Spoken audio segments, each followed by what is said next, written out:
সাওবান রাদিয়াল্লাহু তাআলা আনহু বলেন, রাসূল সাল্লাল্লাহু আলাইহি সাল্লাম বলেছেন, ইন্না আতাখাওয়াফু আলা উম্মতি, আমার উম্মতের উপরে আমি তিনটা বিষয়ে ভয় করি। আমার উম্মতের উপরে আমি তিনটা বিষয়ে ভয় করি। এক, আইম্মাতাম মুজিল্লিন, ভ্রান্ত হুজুর। হুজুর হবেন ভ্রান্ত, এটাই আমার ভয়। এটাই আমার ভয় যে হুজুর দিয়ে শিরক চালু হবে, শিরক। হুজুর দিয়ে বেদাত চালু হবে, হুজুর দিয়ে পাপ চালু হবে, এটাই আমার ভয়। হুজুরের ব্যাপারে আল্লাহর নবী যত কঠিন কথা বলেছেন, আর কোন পাপীর ব্যাপারে এত কঠিন কথা বলেছেন তা আমার জানা নেই। আল্লাহ নবী বলছেন, আমি কতগুলো লোককে দেখলাম যাদের ঠোঁট এবং জিহ্বাকে কেটে নেওয়া হচ্ছে। আমি বললাম, জিবরাইল, এরা কারা? তখন জিবরাইল আলাইহিস সালাম বলছেন, এরা আপনার উম্মতের বক্তা, যারা বক্তৃতা করে বেড়ায় তারা। পৃথিবীর কোন মানুষের, কোন পাপীর, সে যত বড়ই পাপ করুন না কেন, তার ঠোঁট জিহ্বা কেটে নেওয়া হবে না হুজুর ছাড়া, সে যত বড়ই পাপ করুন। আল্লাহ নবী বলছেন, দেখি একটা লোককে পাথর দিয়ে মাথা ফাটিয়ে দেওয়া হচ্ছে। আমি বললাম, ঘটনাটি কে? তখন জিবরাইল বলছেন, উনি হচ্ছেন হুজুর, তার মাথা ফাটিয়ে দেওয়া হচ্ছে। পৃথিবীর কোন পাপীর মাথা ফাটিয়ে দেওয়া হবে এইভাবে তা করা হবে না, জাহান্নামে দেওয়া হবে। রাসূল সাল্লাল্লাহু আলাইহি সাল্লাম বলছেন যে যখন হুজুরকে জাহান্নামে দেওয়া হবে, তখন দেওয়ার সাথে সাথে ভুঁড়িটা বের হয়ে যাবে। সে ভুঁড়ির চতুর্দিকে ঘুরবে, গরু যেমন ধান মারার সময় ঘুরে, বুঝেন কিনা এই কথা? তো সব জাহান্নামী জমা হয়ে বলবো, হুজুর কি ব্যাপার, আপনি যে আমাদের ভালো কথা বলছিলেন আর মন্দ থেকে নিষেধ করছিলেন। তখন হুজুর বললেন, কি করি, আমি ভালো বলেছি, ভালো করিনি যে। আমি মন্দ নিষেধ করেছি, কিন্তু আমি যে নিজেই মন্দ করেছি। আরে হুজুর যে নগদ বেদাতি, হুজুর যে ধর্মের 5 পয়সা দাম দেয় না, হুজুরের কাছে বেদাত একেবারে প্রিয় নেকির কাজ। আহলে হাদিস ও তার জাজল্য প্রমাণ। আহলে হাদিস দ্বীনের মতো প্রমাণ, আপনাকে আমি দ্বীনের মতো দেখাতে পারি। আমি বুঝতে পারি না কেন এটা। আবার কেউ কেউ বলছে যে অত কঠিন করে বলতে হবে কেন? কঠিন করে বললে ভাত হয়, ভাত বন্ধ হয় না। আমি আব্দুর রাজ্জাক খাকসার তার জাজল্য প্রমাণ। আমি 90 সাল থেকে মাঠে আছি, আজ পর্যন্ত আমাকে কোনোদিন দুর্বল করে কথা বলা লাগেনি। রুজিত হচ্ছে, রাস্তা তো পড়ে নেই। আপনারও হবে। আপনি পিছে হটেন কেন? পিছে হটবেন কেন? কোন স্বার্থে পিছে হটবেন? স্বার্থ কি আছে এমন? হুজুর বলেছে, করেনি, এই জন্য এখানে। সম্মানিত মসজিদের মুসল্লি, আল্লাহ রাসূল বলছেন, আমার পরে কতগুলি হুজুর আসবে, ওদেরকে ওরা আমার সুন্নাতকে বাদ দিয়ে অন্য সুন্নাত চালু করে বলবে এটা নবীর সুন্নাত। এই কথাটাকে আপনি কি মনে করেন? হাদিস তো বুখারী মুসলিমের।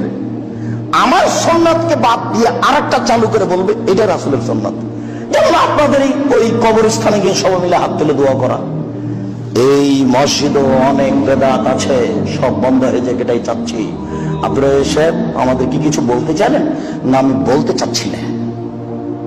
তবে যা হচ্ছে তা ছেড়ে দেওয়ার জন্য আন্তরিকভাবে অনুরোধ করছি, আপনি ছেড়ে দিতে বাধ্য। কাউকে বলা লাগবে না, কে মানছে কে মানে এটা দেখা পড়ে। আল্লাহ রাসূল বলছেন, ওই আলেম, ওকে দেখতে লাগে মানুষ, ওর অন্তর হলো শয়তানের অন্তর। ওকে দেখতে লাগে অন্তর, ওর অন্তর হলো, ওকে দেখতে লাগে মানুষ, ওর অন্তর হলো শয়তানের অন্তর। ওকে দেখতে লাগে মানুষ, ওর অন্তর হলো শয়তানের অন্তর। বুখারী মুসলিম। কি দিয়ে বুঝায় আপনাকে? এত বড় কঠিন কথা পৃথিবীর কোন পাপীকে আল্লাহ নবী বলেননি। জেনা করলো বলেননি, চুরি করলো বলেননি, শিরক করলো বলেননি। আল্লাহ নবী বলছেন, হুজুরকে দেখতে লাগে মানুষ, হুজুরের অন্তর শয়তানের অন্তর। কি বুঝলেন আপনি? হাদিস তো বুখারী মুসলিমের। 3 শ্রেণীর মানুষ দিয়ে জাহান্নাম চালু হবে উদ্বোধন। তার এক শ্রেণীর মানুষ হলো হুজুর। আমার জীবনে বড় ভয় 3 শ্রেণীর মানুষ নিয়ে। 1, ভ্রান্ত হুজুর। 2, আমার মতে হিন্দুদের সাথে মিশে যাবে, এটা আমার ভয়। বৈশাখের হিসাব হিন্দুদের, মুসলমানের নয়। আমার জীবনে বড় ভয় আমার উম্মত হিন্দুদের সাথে মিশে যাবে, এইটা আমার ভয়। আমি অনুবাদক, আমি 1900 করিনি, আমি 20 করিনি। 1450 বছর পূর্বে মুহাম্মদ সাল্লাল্লাহু আলাইহি সাল্লাম যা বলেছেন আপনাকে তা আমি অনুবাদ করে শোনালাম। আমার জীবনে বড় ভয়, আমার উম্মত হিন্দুদের সাথে মিশে যাবে। 3 সাতাবদ কাবাইলু মিনুমতিল আওসান, আমার উম্মত মূর্তি পূজা করবে। আমার উম্মত মূর্তি পূজা করবে। আপনার বাড়িতে ছবি মূর্তি আছে, আমি তার সাক্ষী।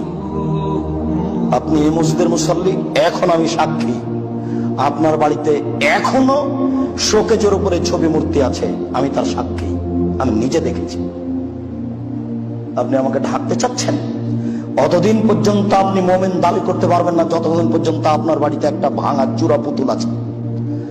এইখানে দাঁড়িয়ে আপনাকে আমি শতদিন বলেছি, ওই মাছের আকৃতিতে যাই আয়না আছে যেটা সাফ করে কিনেছেন, ওই আয়নাটাকে স্বাভাবিক ভাঙলে হবে না, আয়নাটা ফেলে দিতে হবে, লাথি দিয়ে করতে হবে, গুঁড়ে দিতে হবে। আয়না তোকে লাথি দিয়ে গোড়ায় আমি এভাবে গুঁড়ে দিতে হবে। তার পূর্ব পর্যন্ত নিজেকে মোমেন মনে ভুল হিসাব, সিদ্ধান্ত পরিবর্তন করতে হবে যে কোনো মূল্যে। ভুল হিসাব, মসজিদ থেকে বের হয়ে বাড়িতে ঢোকার পরে প্রথম কাজ, বাড়িতে যত ছবি মূর্তি পুতুল আছে সবকে জ্বালানাদের নিচে ফেলতে হবে, তারপরে কোনো কথা। ভুল হিসাব, সিদ্ধান্ত পরিবর্তন করুন। আপনি মানলেই কি আর না মানলেই কি, কথা এটাই চূড়ান্ত। রাসূল সাল্লাল্লাহু আলাইহি ওয়াসাল্লাম বলেন, আমার জীবনে বড় ভয়, আমার উম্মত মূর্তি পূজা করবে।